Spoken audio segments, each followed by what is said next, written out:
안희정 후보님이 이제 이렇게 무슨 말씀을 하실 때 보면 항상 저는 이제 동년배이긴 하지만 이렇게 사려 깊고 여러 가지를 복합적으로 생각을 하세요. 많이 배웁니다. 그런데 지금은 이 더불어민주당을 포함해서 국민의당, 정의당이 지금 집중하고 있는 건, 그리고 수천만의 국민이 집중하는 건 조금이라도 헌재가 탄핵을 인용하도록 모든 힘을 집결하고 있는데 한 번도 아니고 대단히 중요한 범죄적 사실로 기소된 내용조차도 선한 의지로 좀 봐주자. 그리고 거기하고 연정할 수도 있는 거 아니냐. 왜 그걸 나쁜 뜻으로만 생각하지.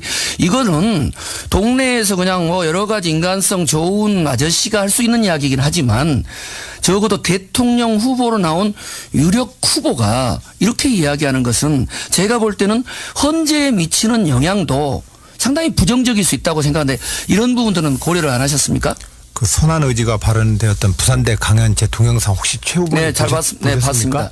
근데 그걸 보고 나서도 그렇게 선한 의지만 가지고 논의되면 네. 실수가 될 수 있는데 네. 그 전후로 나오는 새누리당과의 연정, 자유한국당과의 연정, 김대중 노무현 대통령과의 같은 반열에서의 평가, 이런 전반적인 흐름을 보면 또 심지어는 자유한국당과 더불어민주당의 공약이 별 차이가 없다.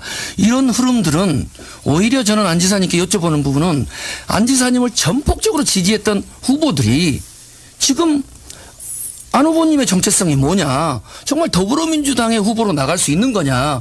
아니면 자유한국당의 후보 아니냐. 이런 논의들은 오히려 그런 여론들은 안 듣고 계시나요?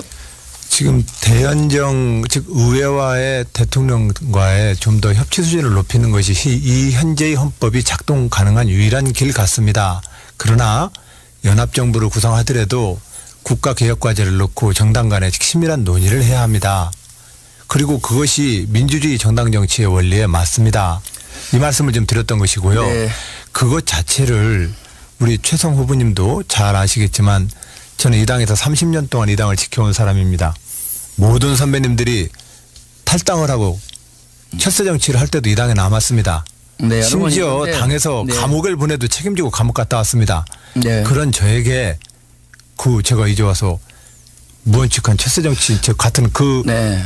의심은 안 해주셨으면 좋겠습니다. 그건 탈당의- 정말로 저로서는 슬픈 이야기입니다. 네, 네. 후보님. 네. 탈당의 유무도 문제지만 네. 그 당이 함께하면서 또 당의 정체성만이 아니라 촛불 민심을 어떤 반영하기 위한다면 오히려 저는 후보님께 앞으로 긴 여정이 있는데 정말 국민들이 민주개혁 진영이 안 후보님에서 어떤 기대를 하고 있고 이번 발언에 대해서 얼마만큼 심각한 그런 이 어떤 문제 제기와 이 후회를 하고 있는가를 저는 오히려 좀 경청을 했으면 좋겠고요. 잠깐만요.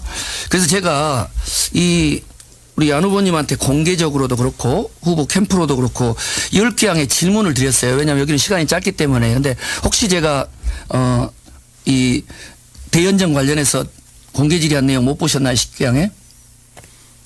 예, 못 봤습니다. 네. 10개항을 하셨습니다. 그럼 여기 제가 가지고 왔으니까 나중에 좀 보시고 네. 답변을 하는 걸로 서면으로 대신을 하도록 하겠습니다. 이것도 서면 제출입니까? 아니 앞으로 계속 중요한 쟁점이 될 것 같습니다. 네. 그다음 이제 하나는 우리 안 후보님이 이제 무슨 말씀을 하시다가 김대중 노무현 대통령님의 적자 이야기를 하는데 노무현 대통령님의 적자라면 저는 잘 모르겠어요. 저는 근데 김대중 대통령님의 적자를 그건 함부로 그 말을 쓰기는 쉽지 않거든요. 제가 지금도 김대중 사상 계승위원장이기도 하고 20년을 모셨는데 어떤 면에서 김대중 대통령의 적자임을 이렇게 좀 언급하시는 건가요? 정당인으로서 저는 민주당 당원입니다. 그래서 충청남도 민주당을 한 번도 찍어보지 않았던 그 충청남도 도지사로 출마하면서 저는 김대중과 노무현의 미완의 역사를 완수하고자 도전합니다. 충남도민 여러분, 저 도지사 만들어 주십시오. 이렇게 얘기했습니다. 네. 그랬더니 많은 분들이 질문이 왔어요. 네. 질문이 와서 저는 그 당에 충성해왔던 사람입니다. 그래서 제 마음으로는 젊은 민주당 당원으로서 저는 김대중과 노무현의 역사를 읽는 적자이고 장자라는 자부심을 갖고 있습니다. 이렇게 얘기했습니다. 네, 알겠습니다. 않습니까? 네, 다른 분이 그랬다니까.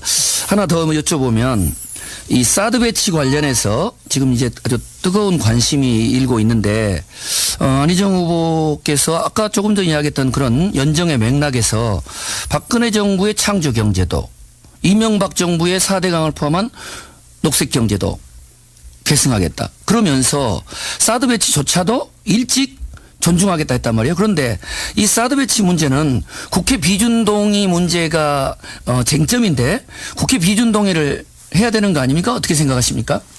그거에 대해서는 의회에서도 좀 이견들이 있으시더군요. 하여튼 저는 그것이 한미 군사동맹의 협정에 따라서 우리가 주둔 미군의 은에게 부지 제공 등의 협조를 해야 될 우리의 대한민국의 의무조항이라고 하는 측면에서 정부는 협상해도 된다고 그러는 것이고 네.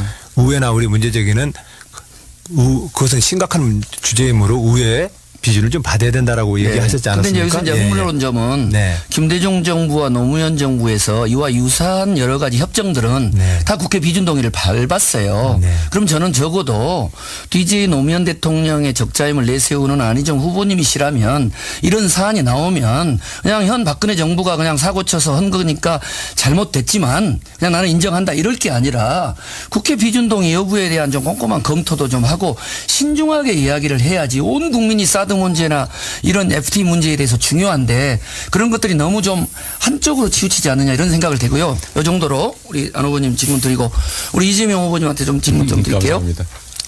이 사드 배치 문제 관련해서 네. 역시 이제 사이다 발언으로 결사 반대다 이제 이렇게 강조를 하셨습니다. 결사까지는 안 했습니다. 아, 네네.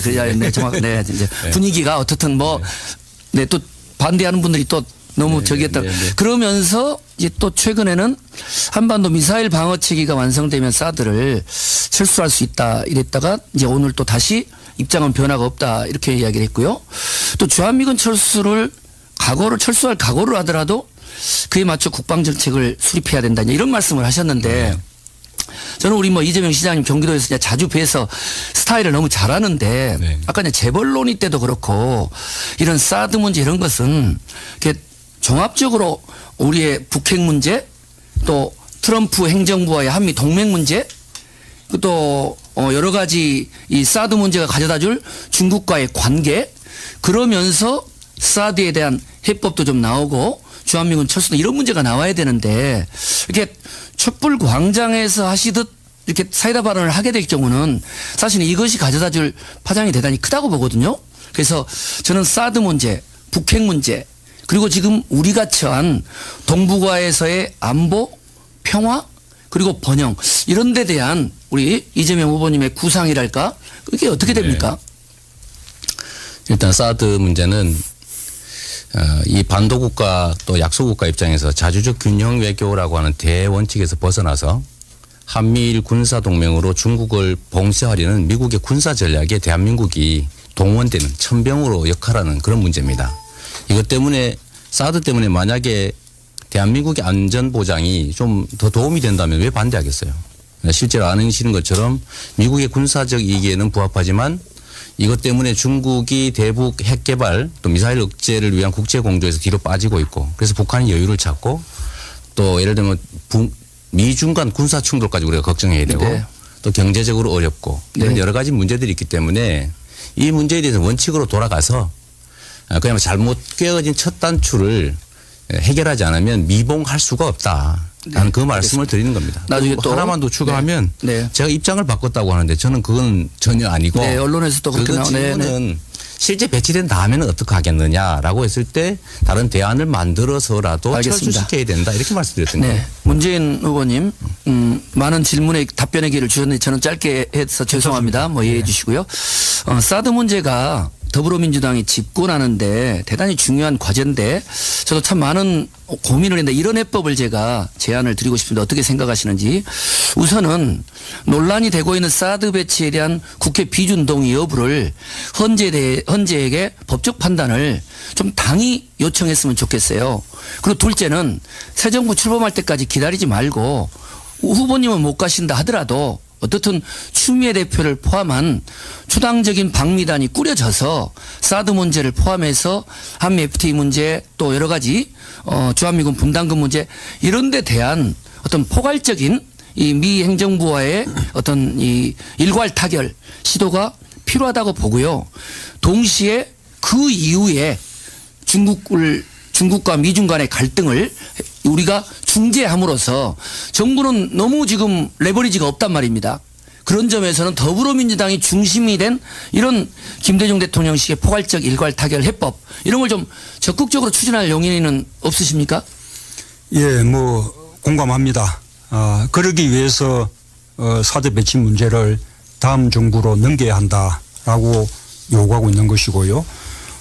지금 그 탄핵당한 이 정부가 사드